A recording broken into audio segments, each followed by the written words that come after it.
સાંભળો સાહેબ, છેલ્લે યાદી કરાવું. કવિરાજ, તમે માણસને ધૂણતા જોયા હશે આજની તારીખમાં, પણ જે પરંપરામાં, જે પેઢલાના પાદરમાં હું અને તમે બેઠા છી, ઈ પરંપરામાં ખોડીદાનભાઈ અહીંયા હાજર છે.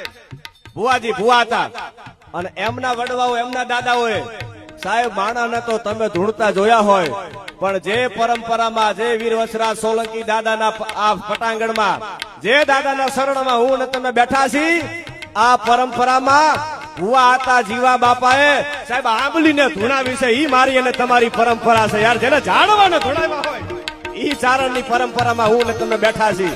અને આજની તારીખમાં હજી જોઈ આવજો, ઈ પાદરમાં હજી આજની તારીખમાં તોરણિયાના પાદરમાં ઝાડવા હજી ઉભા છે. પરમ વાવડીમાં હજી ઝાડવા ઉભા છે, જેને આમ દાંતણની ચીરી નાખી, આમ દાંતણ હવારે કર્યું વડનું, અને વડના દાંતણની ચીરી આમ કરીને આમ ફેંકી અને સાહેબ દિવાલની અંદર ચીરી પહોંચે અને એમાંથી કૂપણું ફૂટે. સાહેબ આ ચારણો કરી શકે, બાકી દુનિયામાં કરવું અઘરું છે યાર. ઈ ચારણ પરંપરામાં હું ને તમે